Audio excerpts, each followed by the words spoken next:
Yeah, we are recording هبة. اوكي. يلا بسم الله.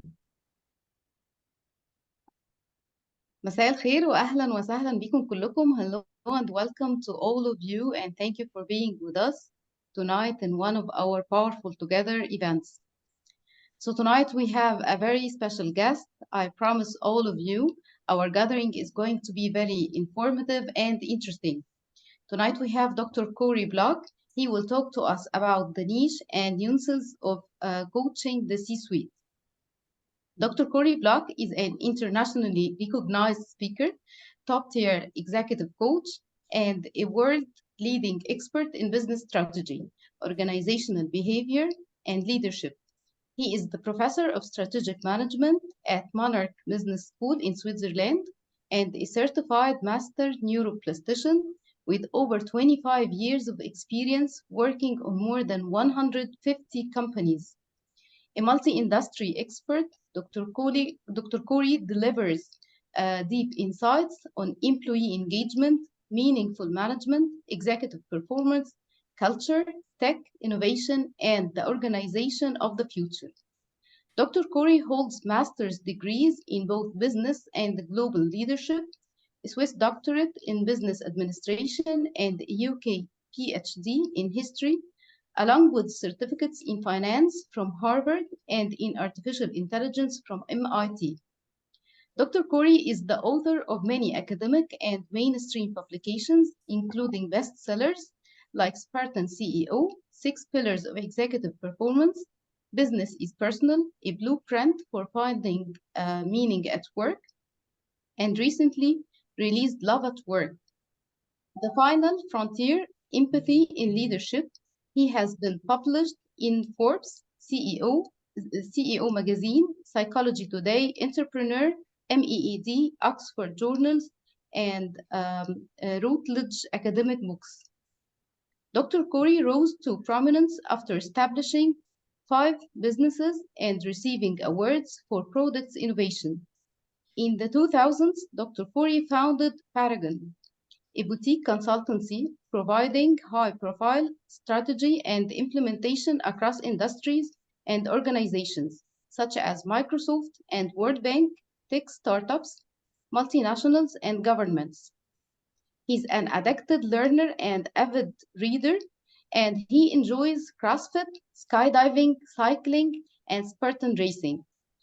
Dr. Corey, we would like to welcome you tonight with us with the ICF Saudi chapter, and the stage is all yours now. Thank you so much. Wow, what an amazing introduction. You make me sound so important. Please don't be impressed by any of my academic history. I have not studied full-time since I left high school. I've done all of that as a hobby. And I would just be collecting degrees if it wasn't for my wife, who forbade me from doing a 3rd doctorate a few years ago. She's like, no, that's ridiculous. You're not allowed to do that. But that's what I do for fun. I collect competencies. And so I study, I read, I write research articles, and every once in a while I get a degree or a book. And so she said, no more doctorate degrees. And so I started writing books. And so a few years ago, I started to write a book every year. My latest 3, as you've mentioned, Spartan CEO. This is for executives. This is the book you want to give to your executives when they want to know how to perform at their actual natural best. That's full of tips and tricks for you as coaches, if you're coaching the C-suite, on the differentiators and drivers of high performance executives as compared to mediocre or low performing executives. Because I know if you're anything like me, you've got both amazing CEOs and really kind of mediocre, sometimes lazy CEOs, right? And the job title, the company size doesn't seem to matter. We have really, really great performers and really kind of mediocre performers even in the C-suite. So that'll help you. This one is Business is Personal. This is a very, very easy read. Anyone can read this. And this is just about meaning at work. And the last one that you mentioned, I'm so proud of because it just came out. Love at Work. This is it's not even on Amazon right now.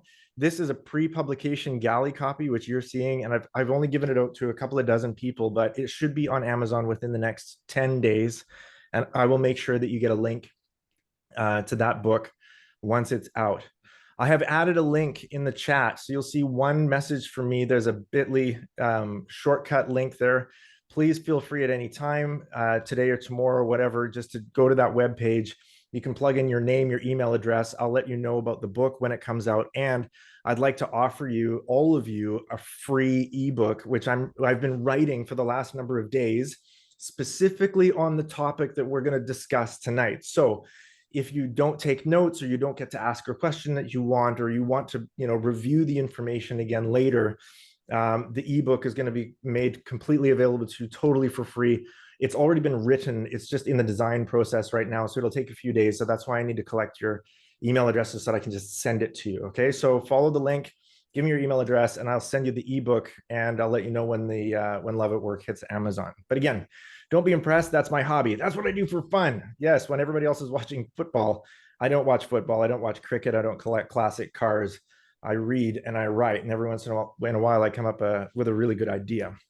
So today I want to try and bless your coaching career by helping you to understand something that is very, very, very challenging actually in the coaching enterprise. And that is the gap that exists between the C-suite and C-1 in terms of their coaching needs, because there's an incredibly huge difference between what is required of a coach when they're coaching somebody at the C-suite as opposed to somebody at C-1.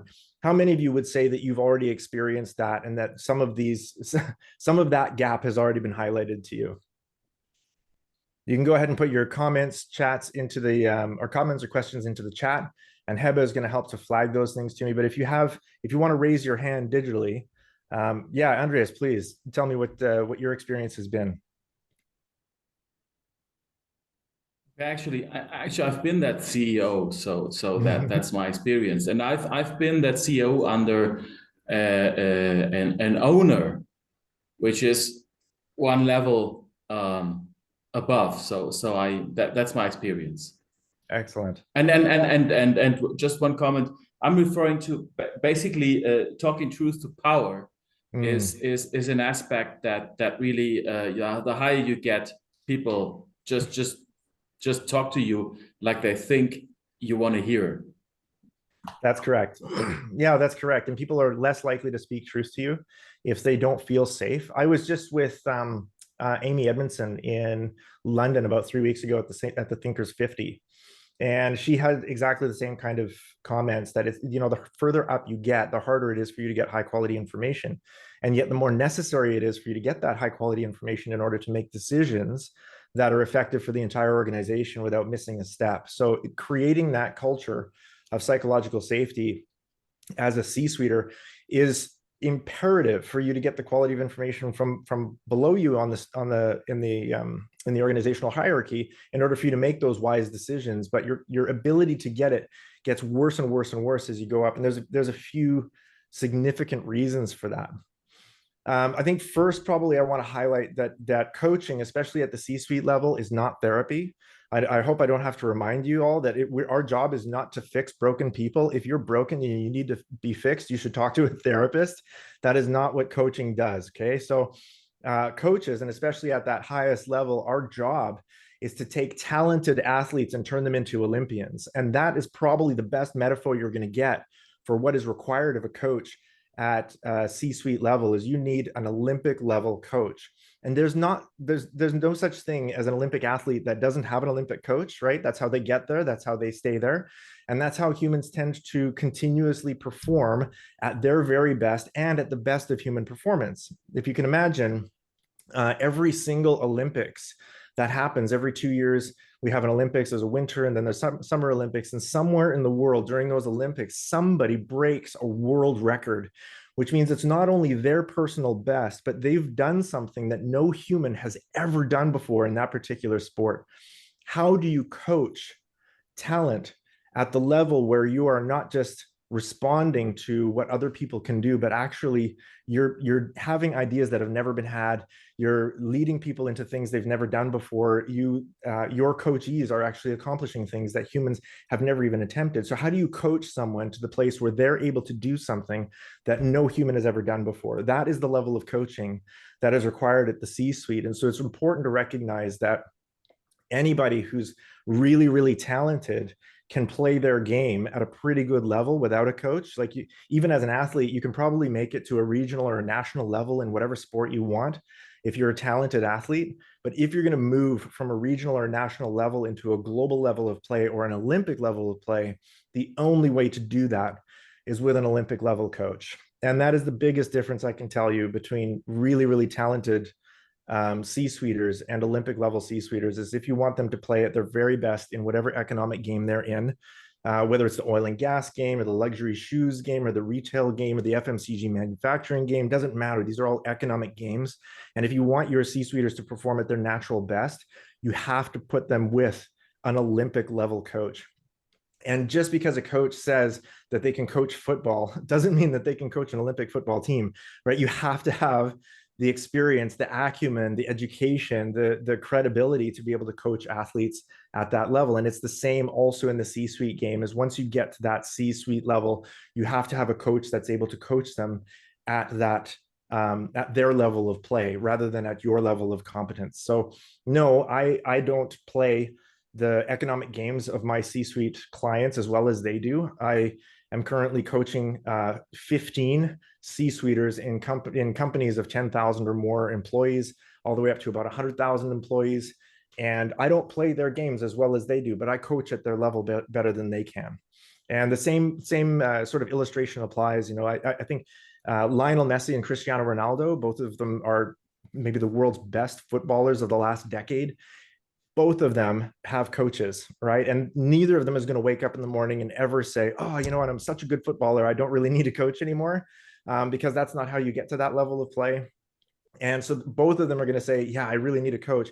And their coach can't play football as well as they can, right? Lionel Messi's coach can't run or kick as well as Lionel Messi can, but he can coach at that level of play. And it's really important to know that for the highest level of play in any economic game, just as it is in any sport, just as it is for, you know, the world's top violin players have coaches, the world's top musicians have coaches, the world's top singers and dancers all have coaches, and the majority of the FTSE 100 CXOs and the majority of the S&P 1500 CXOs all have coaches now. And that's how humans play at their highest level. So it's important to recognize that just because you're a coach doesn't mean that you can coach an Olympic level athlete or a national level football team. And it is important to recognize that between C-1, and I'm going to be clear about why that is in a few minutes, but between C-1 and C, there's that massive gap where it's not going to be enough just to have really well-crafted questions and provide enough coaching value to justify the expense. So here's where we go into why that gap exists and what that gap is truly made of. The first part of that gap is the shift to defense.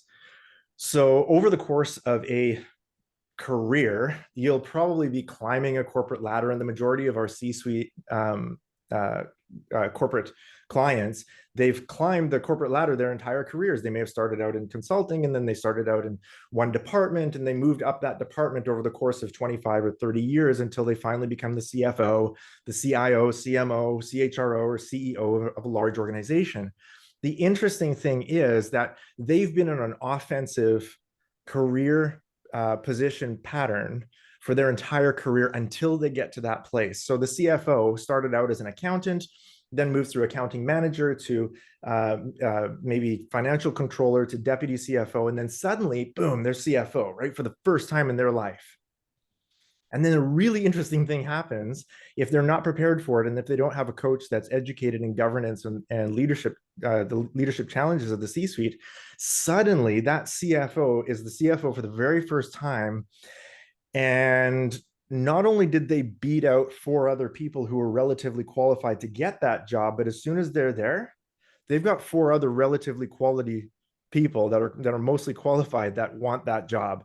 So rather than being in an offensive position trying to get to the next rung on the ladder, they realize that actually they're pretty much at the top of that ladder and other people are gunning for them. And so it's very easy for a C-suiter who's jumped into the C-suite for the first time to shift from an offensive to a defensive career position pattern. And so they start to isolate themselves, they start to wall off information, they start to display their competency to the other C-suiters and then to the rest of the organization because they want to show how good they are. But most damagingly is they end up siloing off their department or their office in order to defend the chair that they've earned. You know, they spent 30 years earning their way to CFO, and now suddenly they're the CFO, but there's 4 other people gunning for that job. And so they're no longer offensive, now they're defensive.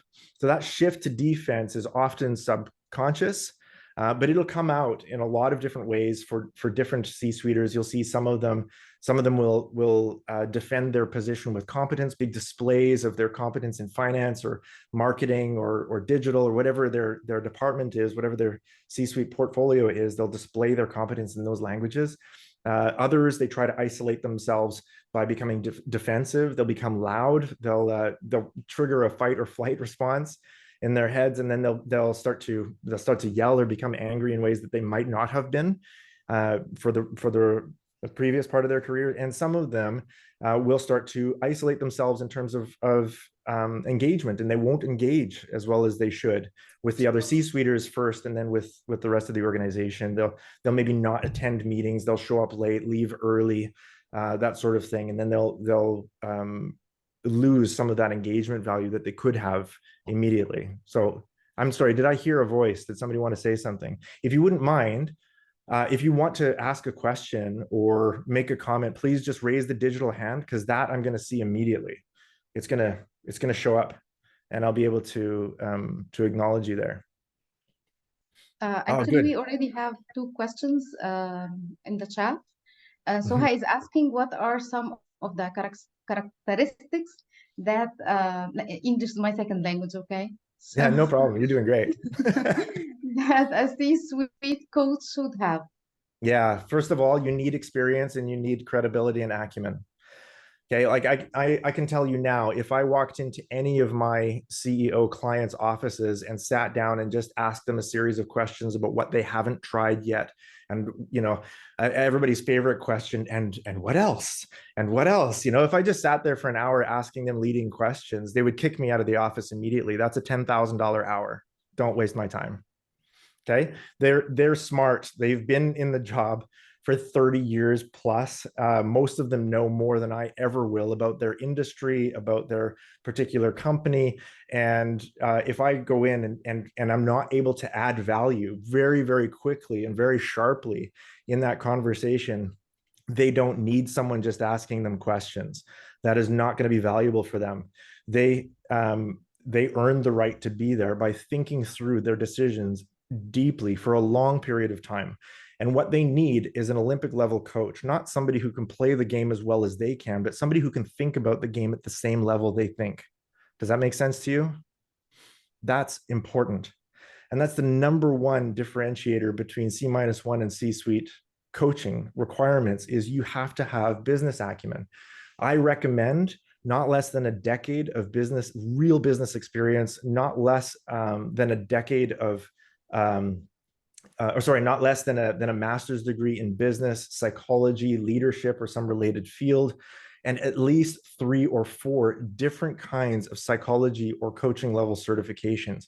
If you're there with just one certification and you don't have the acumen, then you're not going to be able to converse at that level. And it's not only going to rob the coachee of the ability to gain benefit from that, but it might actually rob the entire organization of the coachee's willingness to have coaching, which means the entire organization is going to pay for a long time for the fact that that CEO or that CFO has engaged with a coach, been very disappointed, and decided the entire project isn't valuable enough for them. So you have to be able to add value, and you need the experience and the acumen and the credibility to be able to do that. And that's the biggest difference between C and C-1. At C-1, you can imagine for the CIO, for example, the Deputy Chief Information Officer still has the CIO to talk to. If they need help mentoring, if they want to ask a stupid question, if they want to talk about a strategy choice or a play that they're interested in making or an investment they want to make, they can still talk to the CIO.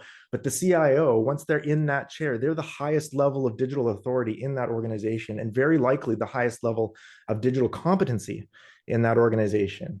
If they don't have a coach that's able to talk to them about the digital game, at least at the level that they can talk about it. They don't have, the coach doesn't have to play at that level, but we have to have the vocabulary, the competent vocabulary at that digital level to be able to coach a CIO in order to help them to think through strategy plays, the changes that are happening in the market, the changes that are happening in their industry, and what might or might not work in the organization, because they're now, for the very first time, keep in mind, they've been in their career for 30 years, but this is the very first time where they don't have anyone to talk to about what's most important for them in their department, in their organization. Does it make sense?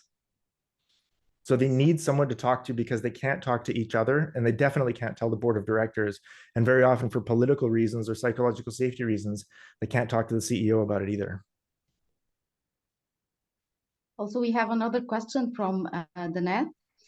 She's asking if you are going to inspire or share with us how we can be Olympic level Absolutely. coaches.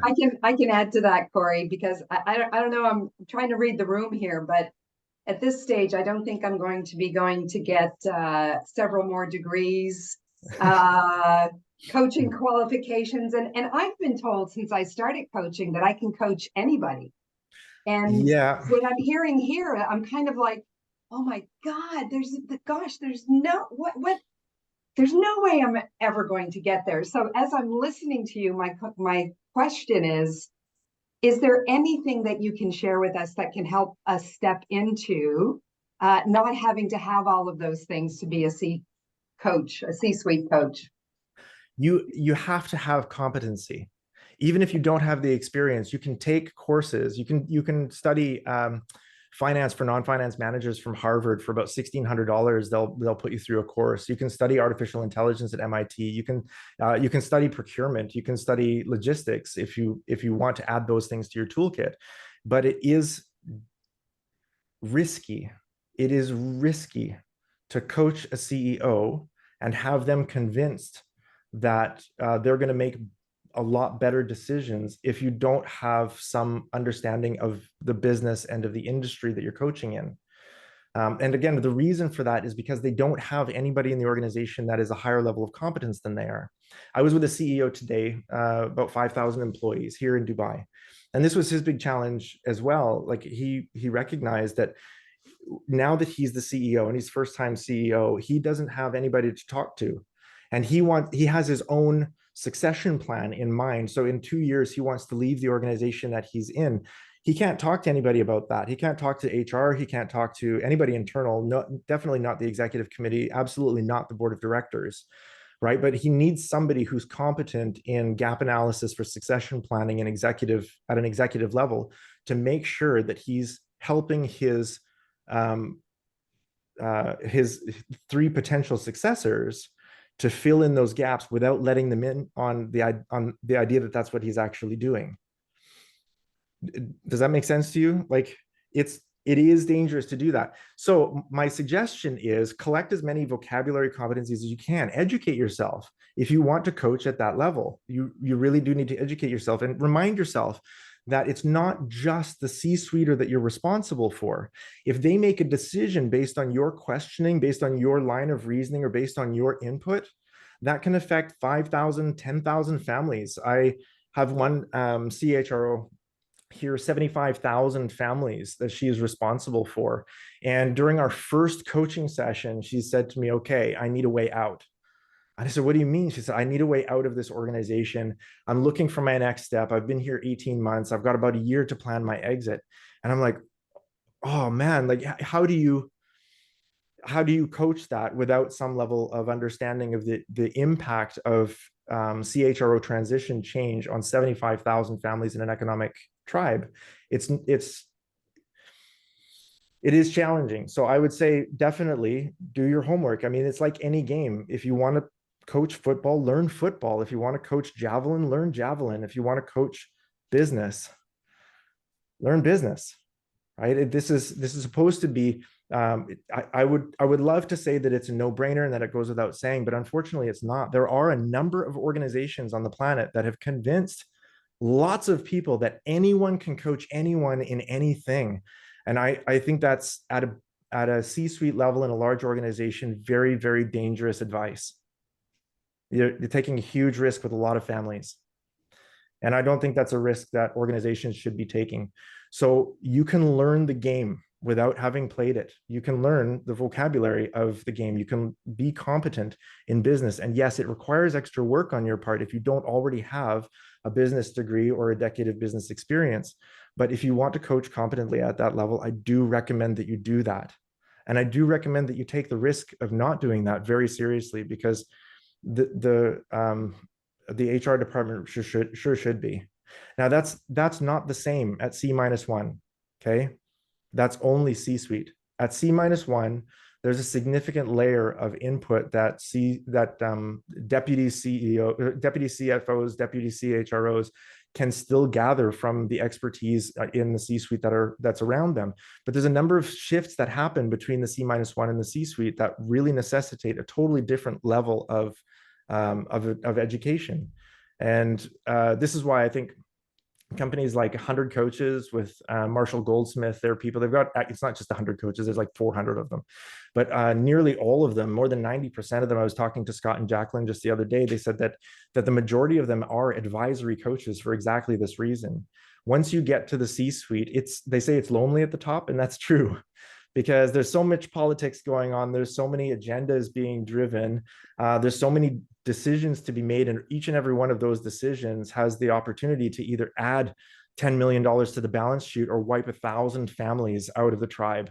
And so if you don't make those decisions very well, and you don't have somebody that's competent in business to process them with, then yeah, you can make a really bad decision. And the coach doesn't pay for that, the athlete does. In this case, it's not just the athlete, it's the athlete, their family, and 1,000 other families. So that's really important.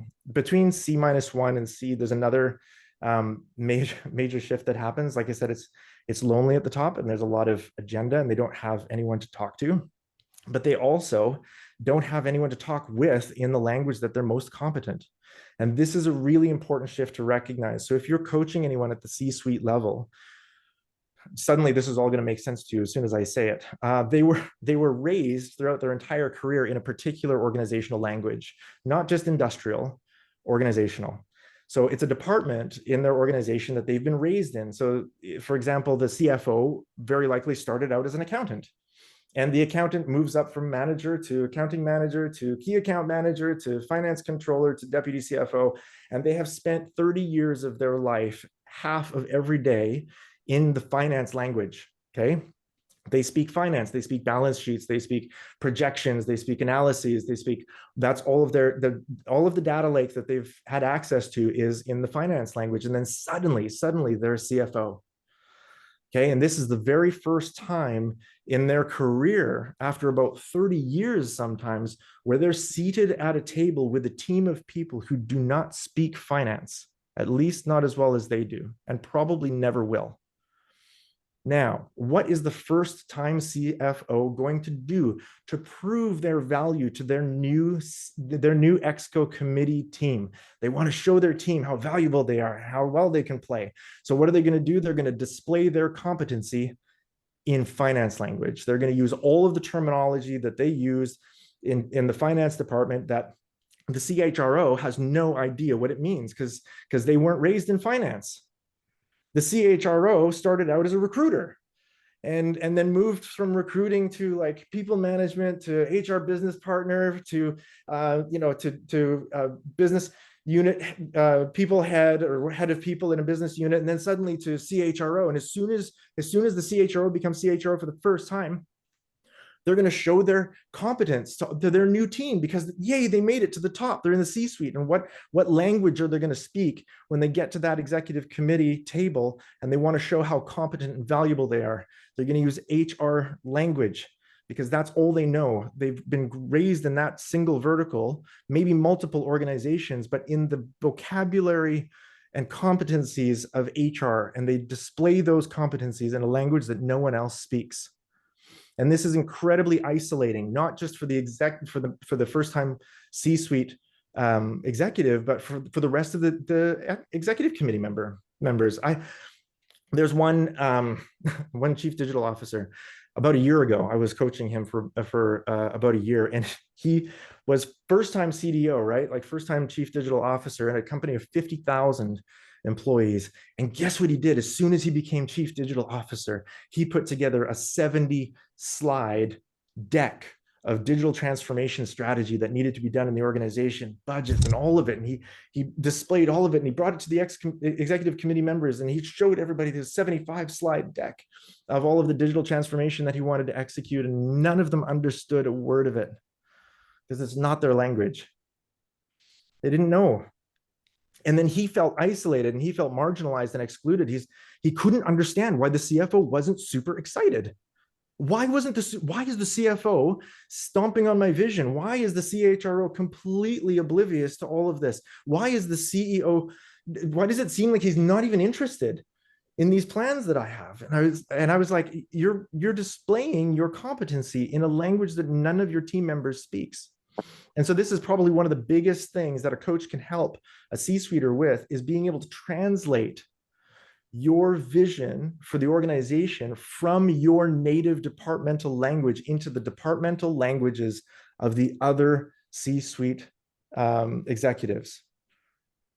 I know that hearing this from me now, you're thinking, oh, that makes so much sense. And a lot of you are thinking, oh yeah, I've got like half a dozen of those people in my roster right now. And that's the reality of it. The reality of it is that we as coaches, we need to be able to help our C-suiters perform very well in their roles. And that means we also need to be able to help them to translate exercises that they've been doing for the first 30 years of their career into words and exercises that others can do that were raised in totally different departmental verticals. And so it is important for us to be well-rounded in terms of business vocabulary. We don't have to be expert procurement masters. We just have to be competent in logistics.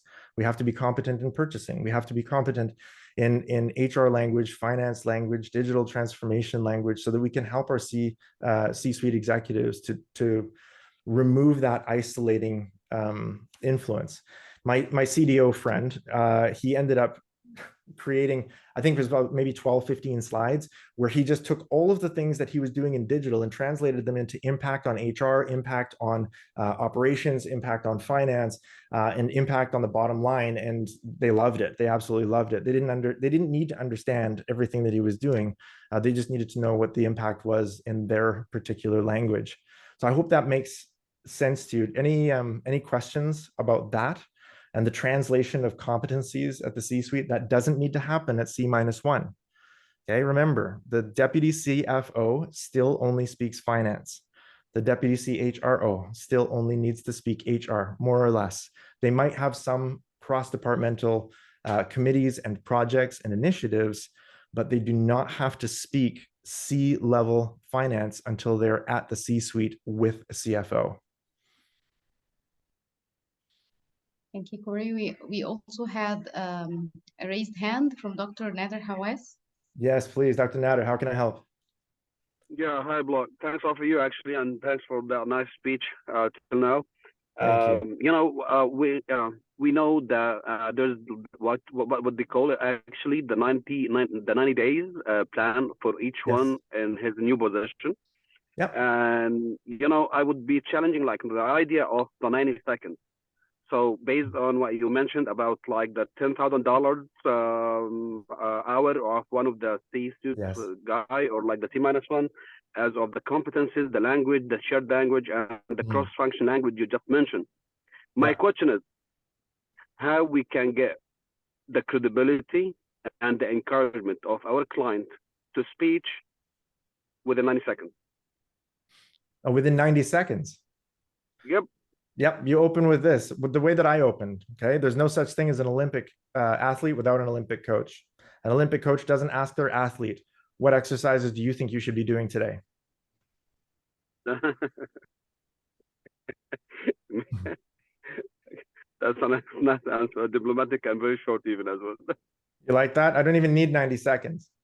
Look, I understand that for some of you, this may be disappointing news, because you would think that, you know, you can coach the CEO of Amazon in business with a simple coaching certificate and a copy of The Coaching Habit, right? And Michael Stainer is a friend. He's great, and the book is amazing, and it really is very helpful for helping managers to lead in a coaching style of leadership, and that helps them to take advantage of all of the benefits from the Gallup study from 2019 and the BetterUp study from 2017 before that. But yeah, I got to say, like, I don't think that the coaching industry or the coaching profession has been done any favors by helping everyone to think anyone can do surgery on anyone.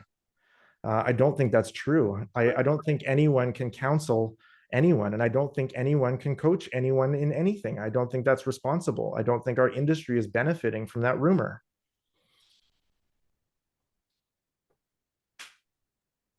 Yeah, thank you. Actually, just to emphasize, yeah. Okay, so just forget about the athletes part.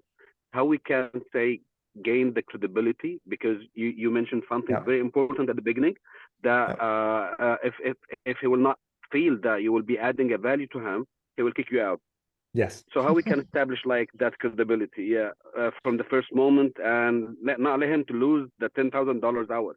Yeah, the fastest way is to read and do certifications. Collect those certifications. And I know in this area of the world, people love certifications.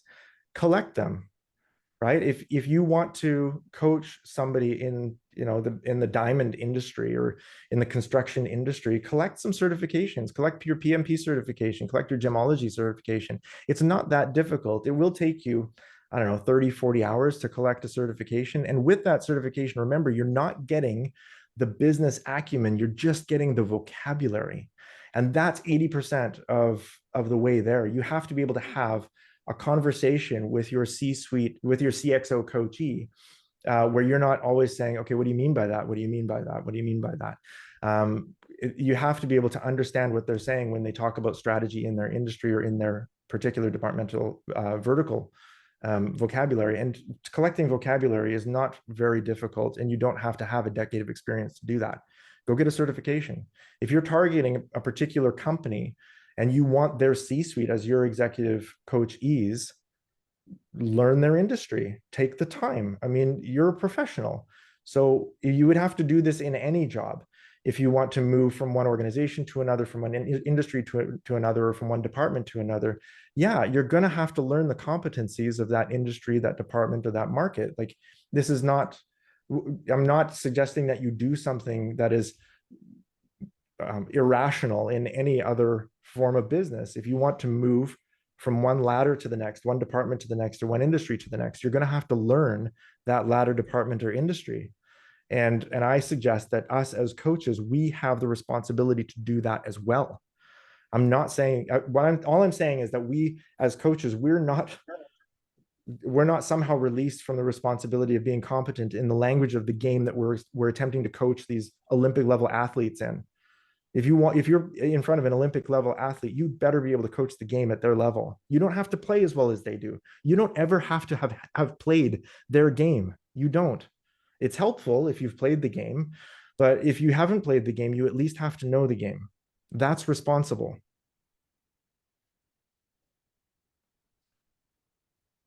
So we have one more question in the chat. In your experience from Hital, in your experience with coaching executives, how much interest there is from executives about their people rather than profit? Think diversity, inclusion, team building, etc. This is an amazing, amazing question, because the majority of our organizations are governed by a single KPI, right? Net profit. And this idea was started by the shareholder supremacy movement. I think probably the article by Milton Friedman in 1970. And I can share a link to that article. I can dig it out after. If anybody wants it, just let me know. But that particular article argued that the primary function of an organization is to generate money for the shareholders. That's it. And what that did was that started about 2 decades of research on human resources and human capital that was focused on the dehumanization of humans in economic tribes. The result of that was that we didn't, we had large consultancies like KPMG and Ernst & Young come out of this movement, in the 80s, where they were founded on this idea that they could go in, restructure a company, and you don't have to kick 1,000 families out of their earning. You can just cut the labor budget by 20%, right? And so that dehumanized the people that were in the organizations and allowed those companies to make tremendous net profits on the bottom line at the end of those first years of consulting, where the CEO could then, brag about it, take their massive bonuses. And then very often they would lose that momentum in the second or third year because the fear culture in the organization was so bad. Now, in the early 2000s, we had great research on all of this, the impact of those kinds of decisions. And we've moved actually the needle over the last 20 years very, very hard in the direction of the humanization of capital. So let's just not call them human resources anymore. Let's call them just humans, not resources. And that's why you'll see a lot of organizations moving toward people and culture as the name of that department, rather than human capital, which I think is, I don't know, maybe one of the worst terms that we've invented in business over the last 50 years.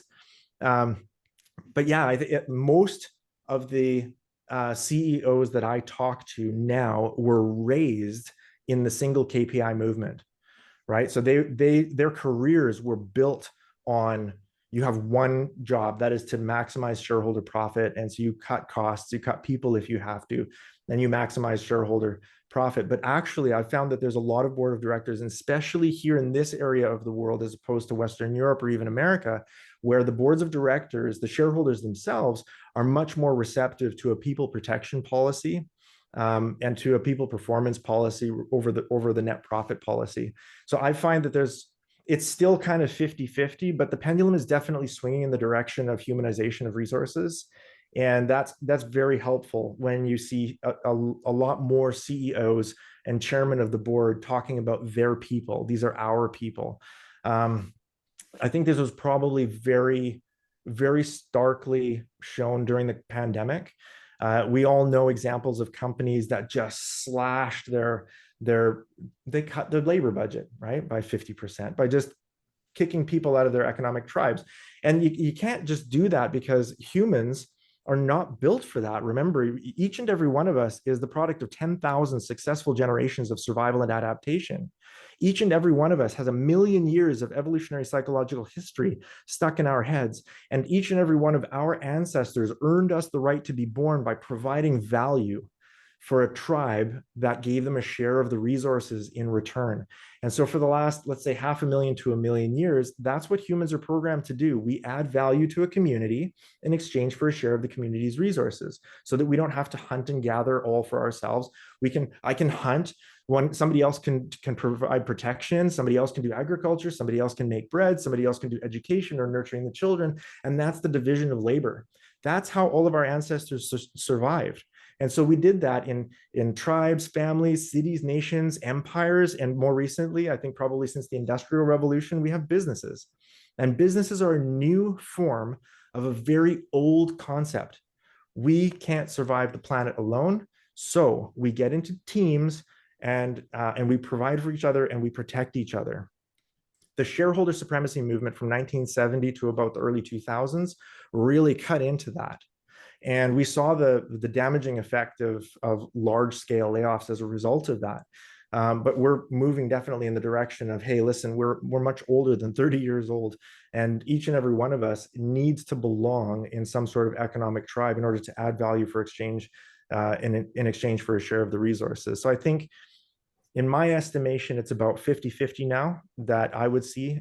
Leaders are very much people-oriented versus profit-oriented. And if they're going to err on one side or the other, they would err on the side of people. And I'm really encouraged by that, because I see a huge movement in that direction. I also see a huge movement in the direction of people-oriented companies making more profit.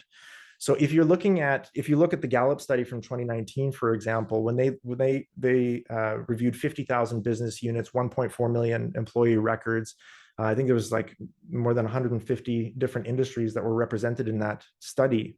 And some of you will know exactly the study that it's like 600 pages long. It's crazy, but you should read it. It's amazing. And what Gallup found was that those organizations whose employees felt connected to the people around them and cared for by the organization that they were in, those companies were 21% more profitable. They were 17% higher performing. They had 59% less turnover, 41% less absenteeism. They were willing, those employees who feel connected and cared for and valued, they work an extra hour a week of discretionary effort, and they're willing to work for 23% less earnings. Although those same employees that are willing to work for 23% less actually get paid more, because if they feel cared for and connected in the organizations that they're in, they themselves are higher performing. And so they get more opportunities for raises, for advancements. Plus, I mean, we've got great studies on this now too. Those employees that feel more cared for, more connected, they obviously they perform better, but they're happier, they're healthier. And now we're finding that they actually statistically live longer lives. So we as coaches can help our organizations become more profitable by valuing their people over profit. And therefore, profit is not the goal, it's the byproduct. Profit is the byproduct of a culture of competent and empowered people who are consistently feeding into the tribe, adding value to the economic community so that they can take home a share of the resources. And the secret that everybody knows but nobody says is that every single person in every organization that I've been in is there for reasons that have nothing to do with the organization's products and services. They're not waking up in the morning excited about Excel spreadsheets or PowerPoint presentations or tires or oil and gas, right? Like we don't wake up in the morning thinking, oh man, I just can't wait to like drive a car around the city again today. Like nobody does that. But every single person in every organization that I've been in has a personal reason for being there. They have personal goals that they're trying to achieve. And we as humans, we have a million years of that wisdom in our head that allows us to collect garbage for a living, as long as we know why we're doing it and we value the people that we're doing it with. If we have those two things in line, we don't care what we do. The what is not important at all for us. We just need to know why we're doing it, and we need to like reasonably who we're with. Sorry, Ibrahim, did you have a question? All right, Andreas, I see your hand. Go ahead. Yeah, thank you. I just wanted to emphasize what you just said. That was really great. I basically wrote down many of the things you said. I just want to add one thing which might be helpful. Sure. I have experienced that what you said, this people orientation after the shareholder supremacy. Actually, I grew up in my MBA studies with the shareholder value, let's say, paradigm, where you say you're doing good, you know, you're doing good when you increase shareholder value. That's enough. That you're doing good for society, and that changed. And I think what changed as well is the power of people who are applying for jobs, because now we have a even greater scarcity of talent. So people, you know, you really have to fight to get the talent. Yeah. So if you don't give them sense, if you don't give them the why, if you, as you said, the personal reason, if you don't give it to them, you're basically out of the game. So that's just to compliment, no? Because now we have. I live in Latin America. There's a big scarcity of talent. I come from Germany. There's an even bigger scarcity of talent. So basically, you're competing for people. So that shifts. That's also, in my opinion, a big reason for that shift. Yeah, no, it's absolutely right what you're saying. I think, look, I write a book every year, mostly based on the irritations that I have with the world. My latest irritation was, I don't understand why the highest potential quality of relationship we have between humans is intentionally exiled from the place where we spend the most time with other humans. I don't understand why we don't talk about love at work. And the origins of that, of the dialogue about love at work being kicked out of the office, starts with the shareholder supremacy movement, where we decided that the most important players in the game were the ones that never set foot in the office, never even have to touch a single product or service that we as an organization produce and represent. They never have to talk to a single employee. They can be completely isolated. And in that complete isolation, they have total power. That doesn't make sense to me. We're a 1,000,000-year-old species, and we've been providing for each other and protecting each other for all that time. Each and every one of you is a product of 10,000 successful generations of people that knew who loved them and who didn't, and who they would provide for and protect and who they wouldn't. And that's important. And when we bring that dialogue back in, I know you mentioned diversity and inclusion, and that's a really important dialogue, because those things are profitable too. I mean, very simple shorthand for that. I use this all the time with CEOs and CFOs. They'll understand this. The only free lunch in finance is diversification of investment, right? That's the only thing that will consistently make more money than not doing it. Diversify your investment. And that's the same in decision-making quality. The only consistent thing that will definitely improve your decision-making quality is diversification of input. If you diversify the input, that means you have to get input from people that are different, right? Diversification. You know, you need that diversity of input in order to get that. And in order for those people who are diverse to give you the input that you need to make good decisions, they have to be present. They have to be included. And therefore, they have to have enough psychological safety to be able to add their voice, their diverse voice, to whatever conversation you're having. I think that the era of the stage behind, or the sage on the stage, and the big man oak desk autocratic leader, I think those days are numbered. I think we're now well aware enough that there's so much information on the planet, and it's doubling about every 6 to 8 hours now, depending on who you ask. Our ability to sort through enough of the available information to be even reasonably confident about anything when we're making a decision is zero. The only hope we have of ever making a really competent decision is to surround ourselves with people who are filtering other pieces of information and looking at the same problem we are, but have totally different, diverse sets of filters and biases and heuristics and information that they're processing. And that goes for us too, as coaches. We need to be that kind of diversified input for them, because they're not going to have anybody else on the C-suite that they can talk to. They're very politically charged, very agenda-driven decisions that are being made. And yeah, the risk at that level is very high. And so you have to take it seriously, but very often you're the only diverse you're the only diverse voice that they're going to listen to. I mean, yeah, I was talking to the CEO coachee this today. He said, look, the only person that knows about my succession plan other than you is my wife.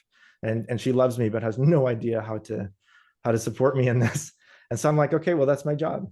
You know, my job is to help to support you to think through these things when nobody else inside of the organization or outside of the organization can do it. And that's another important distinction, I think, also to recognize. Hey, Tal, I see your hand. Just give me a second. I just want to highlight something. At the C-1 level, probably you're going to need an external coach. C-2, you can get away with an internal coach, because there is still internal mentoring and coaching you can get in terms of your competencies, and especially in terms of that departmental vertical language. So at the deputy CFO level, there's going to be more politics. So you might want an external coach, but at the senior finance level, probably an internal coach is going to be okay, right?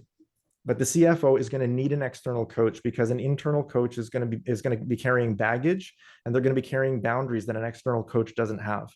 I am not bound by the codes of ethics, the employee handbooks, the policy manuals of any of my coachee clients or their companies.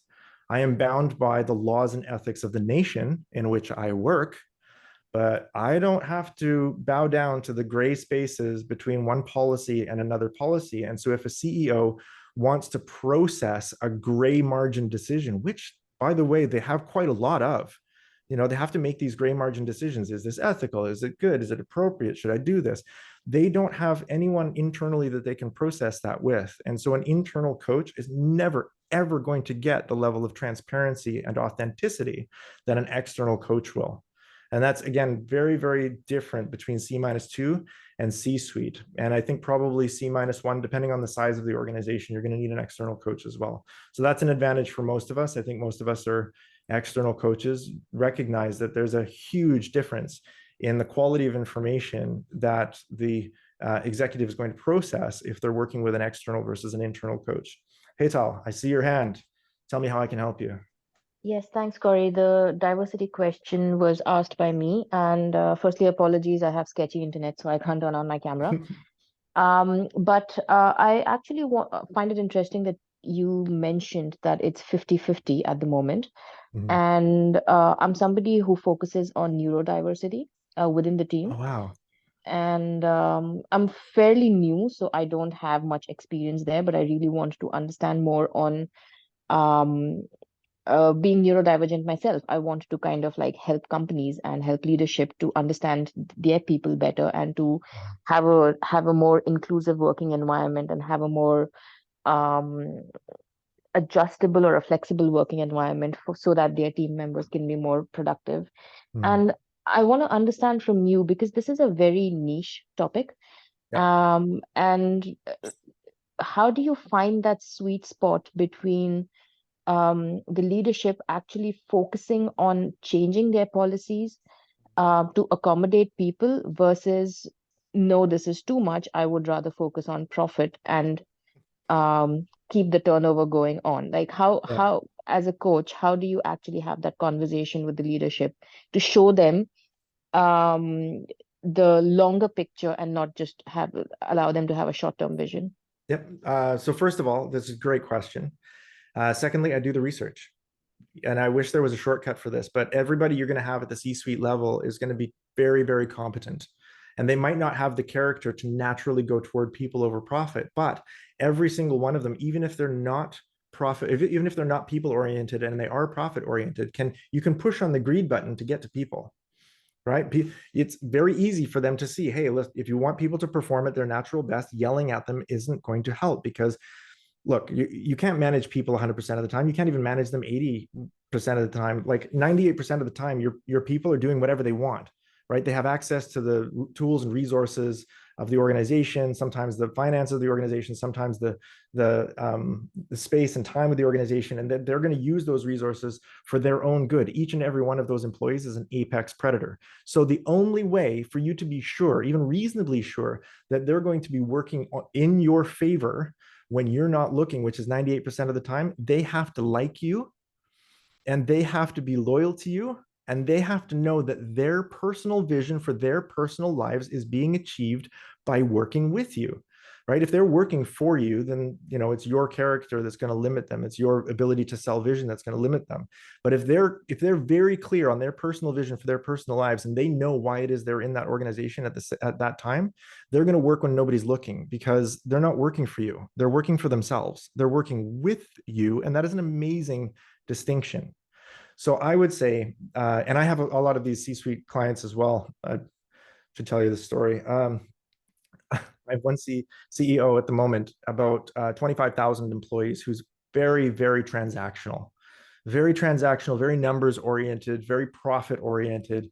And when I first started with him, he was not interested at all in people. Now, his big concern was politics. He wanted to make sure that the office politics were swinging in his favor and that he would be able to keep his job for a number of years if that's what he wanted. So he wanted people to think nicely of him when he wasn't in the room. And so I said, okay, how do you think people are speaking of you now when you're not in the room? And how would you like them to speak? And how are we going to get them there? And so he thinks he's being all very clever and manipulative when I tell him, okay, I want you to end all of your conversations with these people that you want to defend you. I want you to end all of your conversations by asking them something personal about themselves. And he goes, no, that's how you start a conversation. I said, no. As soon as, if you start the conversation like, hey, how you doing? How's your family? How's the weekend? Immediately in their head, they're thinking, oh no, not this guy. He's transactional. There's an agenda. What's the agenda? Okay, so they're gonna be nice to you while you warm them up, while you butter them up, and then you're gonna ask your agenda, and you're gonna say, "Where's that report?" And then they're gonna say, "Oh, you'll have it on your desk on Friday," and you'll say, "Bye," and then you'll leave, right? Well, agenda done. There is no warmth in that. They're not going to defend you because they're not going to connect with you. If you want them to connect, just move the question from the beginning of the conversation to the end. Start the conversation with the agenda. Hey, where's the report? Oh, you'll have it on your desk by Friday. Oh, that's great. Thank you so much. Hey, what are you doing on the weekend anyway? If the agenda is already done, then the question that comes next, the warm question, the family-oriented question, the personal question, it must be authentic, right? Oh, so he thinks he's so clever, right? So he's got these 10 people in his organization that he's targeting. I'm going to ask them warm, personal questions at the end of every conversation we have. Each and every day, he's having one of these conversations. He's very, very good at it. And he says, at the end of the conversation, it's becoming more natural. I ask them something about their kids or about their hobbies or about, and what's happening is, it's very interesting. He thinks he's hacking them. Okay. They're each having one conversation with him that's different every day. And so, yes, on that scale, one conversation a day, he is hacking them. And yes, their versions of his leadership are changing. Their narratives about him are changing, and their views of him and his leadership are changing. And so their behaviors about him are changing. But what he doesn't know is actually happening is that he's being hacked at the same time, because for every conversation each of them has, he's having 10. He's having 10 conversations where he's having to think through personal questions about their personal lives, remember their kids' names, talk about their dog that went to the hospital, ask them about their ambitions or their hobbies or what they want to do on the weekend or the best restaurant they've ever eaten in town. So I start with greed. I push the greed button, but it always circles back to connectivity, building relationship, and eventually creating that kind of connection that allowed all of our ancestors to survive.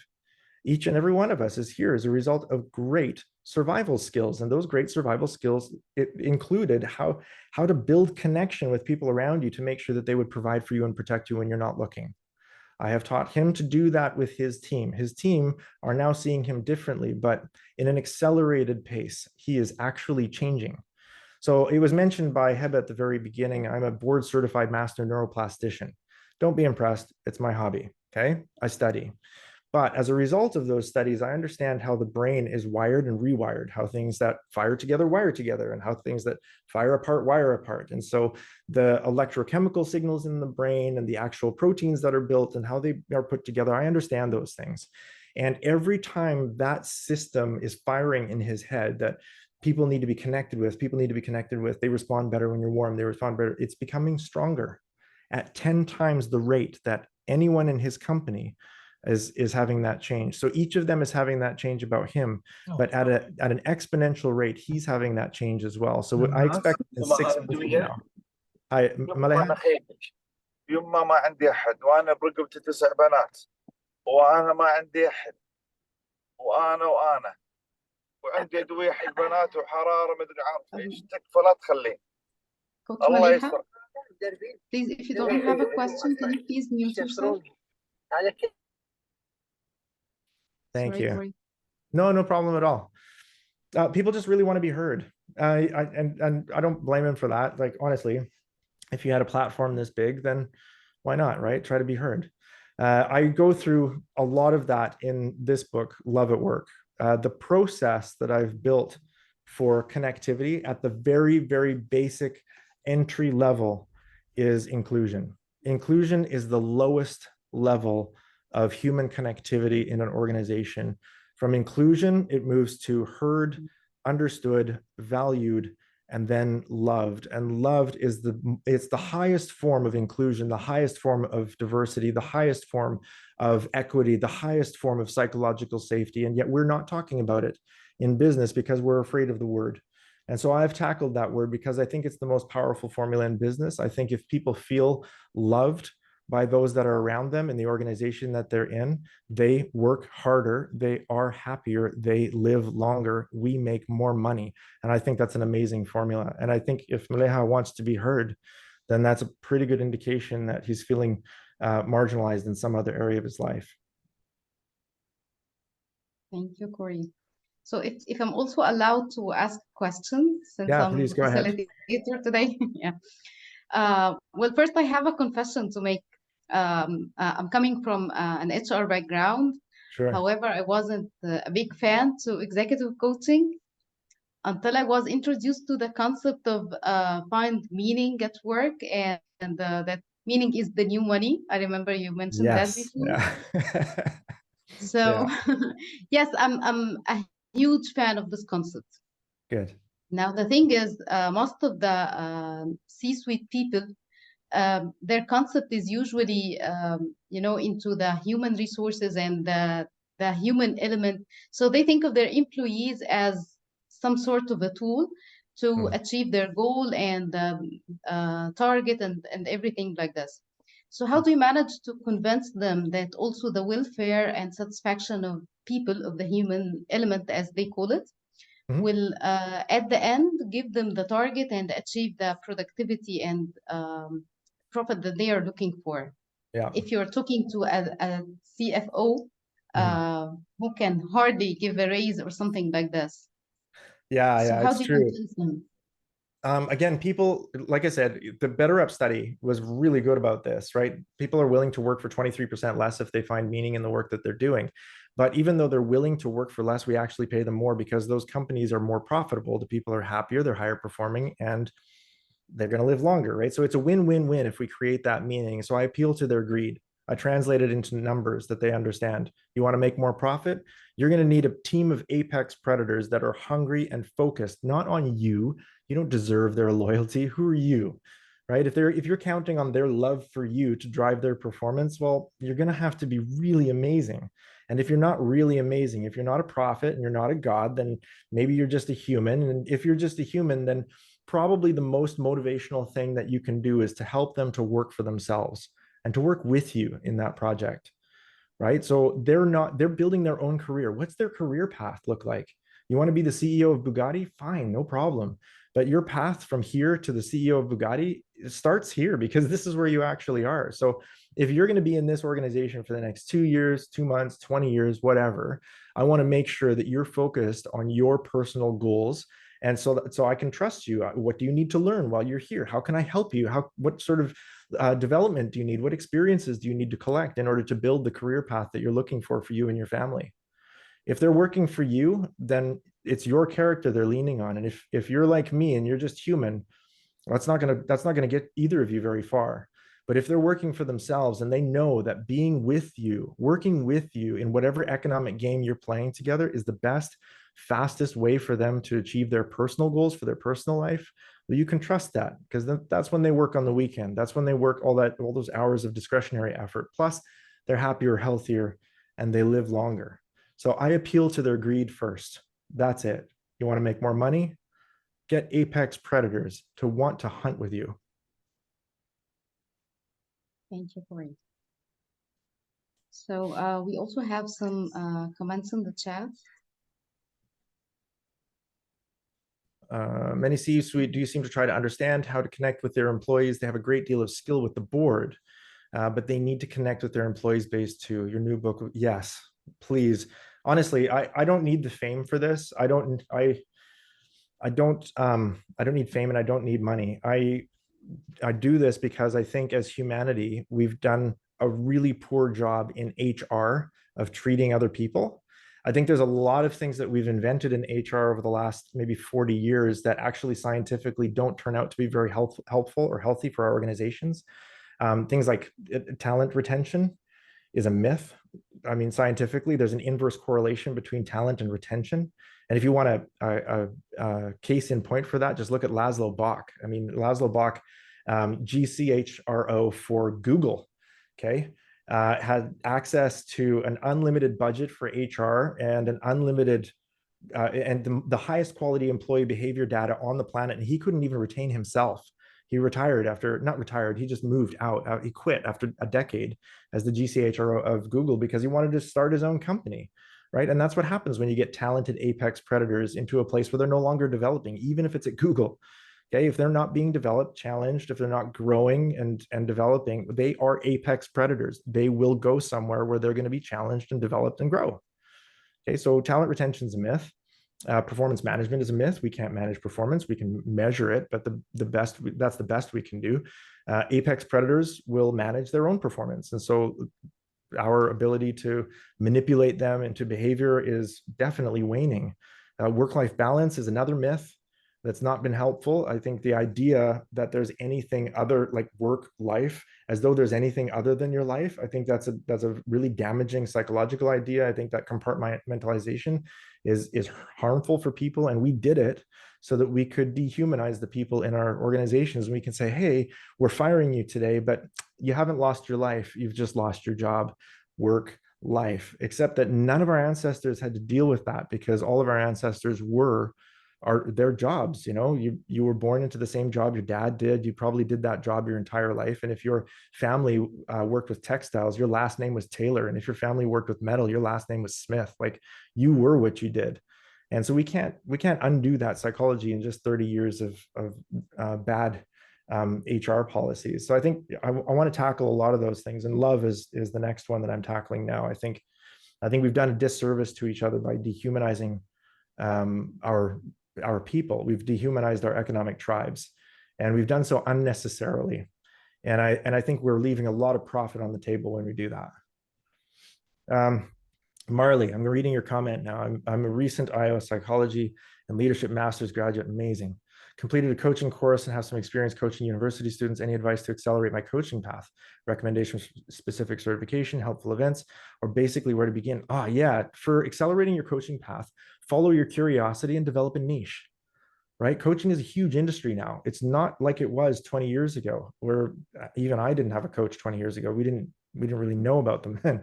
It wasn't considered a thing, right? It was sort of, the whole coaching industry was a niche, but now we're really specialized coaches. And so I would say follow your curiosity, right? You don't have to be a coach to everyone all of the time. If you're interested just in marketing technology, become a MarTech coach. And if you're interested in marketing technology in only a specific industry, then become a MarTech coach for that specific industry, because there's so many companies out there where somebody's going to look at your profile and say, that's exactly me. That's exactly the kind of coach that I need. And very specific niche coaches, I think, are going to make a tremendous amount more money because they advertise themselves as niche and because they can provide value in those niches. So generalist coaches, I think, probably are going to become less and less in demand, because niche coaches, those that are consistently investing in themselves and their own development in a particular departmental vertical or a particular economic game, are just providing light years more value for people that are in that niche. I hope that helps. Oh, Azhar, the name of the book is called Love at Work. It's this one, but it's not on Amazon yet. This is a pre-publication copy. It'll be on Amazon within the next 10 days. And I'm going to put the link here in the chat.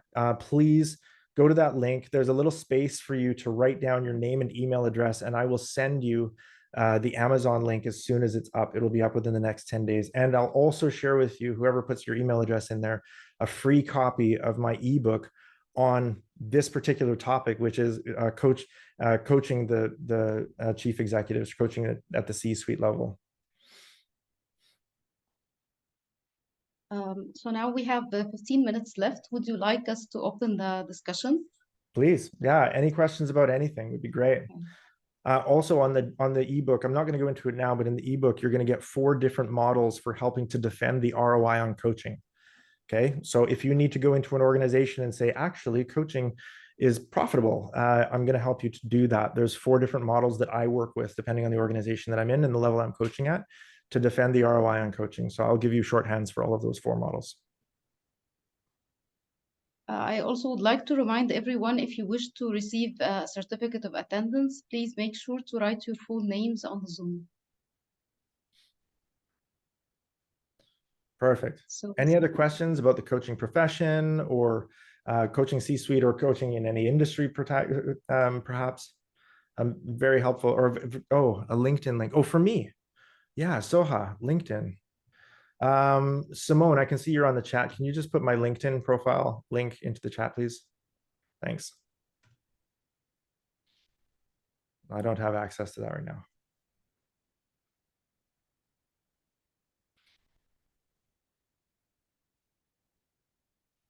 Soha has raised her hand. Yeah, go ahead. Soha, please unmute yourself. Yes, hello. Thank you for this educational webinar. It was very informative. Actually, I have a comment more than a question. I have noticed that in several events and occasions, some executives would say when they require a coach, they would ask the coach to help them attain or hire talent people. Yeah. And it come to my attention that one coach once asked the executive coach and the executive manager, and he asked him, how many coaches, how many talented people do you have in your company? And he said, a few of them. He said, what about the rest? He said, no, they're not talented. And then the coach said, what about attaining those not talented and make them talented?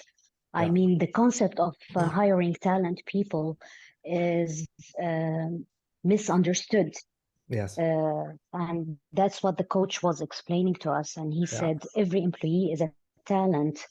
And the intelligent leader, he understands his employees in a way that he empower those people to become more talented. Yeah. Yeah, I absolutely So agree. what do you say about that?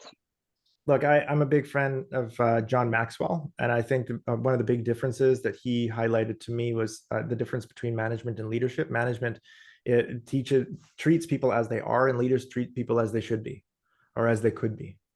So it's a sign of leadership in a manager who consistently talks to the potential of a person, not just what they can do today, not to their current capacity, their current level of talent, their current level of experience, but actually speaks to the potential of that person. Hey, you have the potential of being the most amazing coach, for example, in your industry and in your niche. Why would you not want to seek being the world's best coach in your particular niche? Be clear about your niche, develop yourself, and actually you can be the world's #1 coach in that particular niche. You should do that.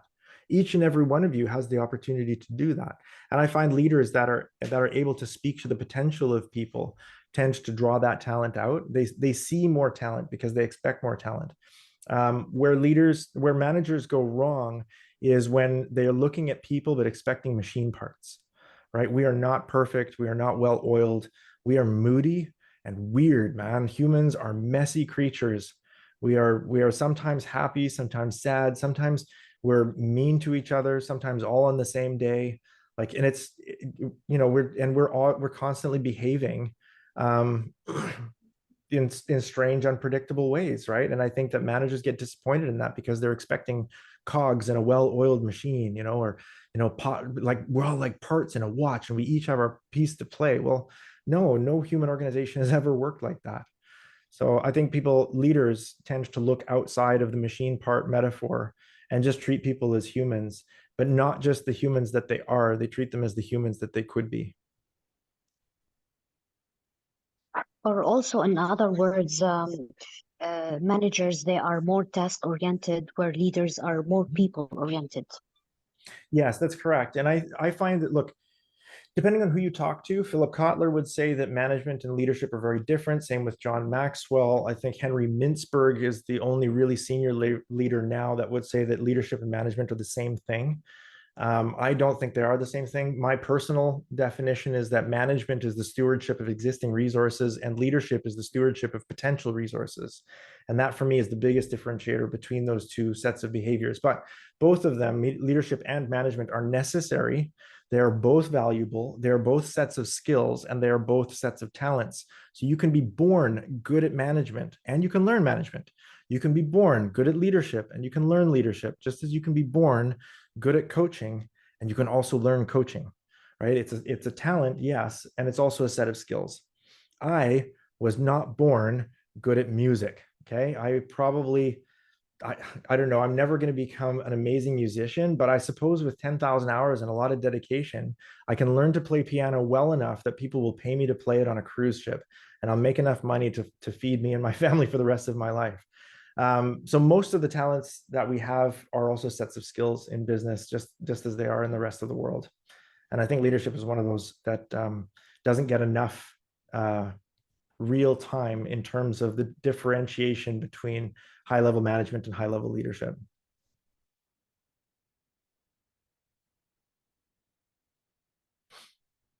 Philip, great question. Sorry, Julia, I just saw your hand. Go ahead. That's okay. Hello from the UK. Hi, how are you? How are you? Good, thank you. Yeah. So my question's more about your personal experience. Just Sure. It would be lovely to hear a story, maybe about a time when you were particularly challenged with a situation, because you've obviously dealt with a lot of different CEOs, a lot of different situations, and you obviously have that experience. So be interesting to see when you were particularly challenged and maybe what you learned about yourself from that situation. I'll tell you one recent one. About 2 years ago, a CEO of a tech company, 40,000 employees. And I'd been coaching him for a little while, and I sat down to start our coaching session. He goes, I want to talk about something different today. I said, okay, what's going on? He says, my wife wants a divorce. And I said, that's not really the realm of business coaching. He said, I can't think about anything else. I'm doing an acquisition of 8,000 employees within the next 10 days. I can't concentrate on the negotiations, the contracts. I'm afraid I'm going to screw this up. And I don't know what to do. And so I said, do you have a therapist? Are you talking to a therapist? He said, my therapist has absolutely no idea how to help me focus now. He says, I've got 58,000 families whose futures are in my hands, and all I can think about is my wife. That for me was a very challenging situation. In part because I could identify, I'm divorced and remarried. I was married for 23 years to my college sweetheart. And then she decided she wanted to go on an adventure that I wasn't invited on. And that was a very powerful, a very painful and very powerful experience for me. And so I could identify immediately, empathetically with where he was and how difficult it would be for him to compartmentalize. We can't do that. We are not machine parts. There's no boxes in your head where you punch in of, you're suddenly not a husband anymore. Now you're just the CEO. That doesn't happen.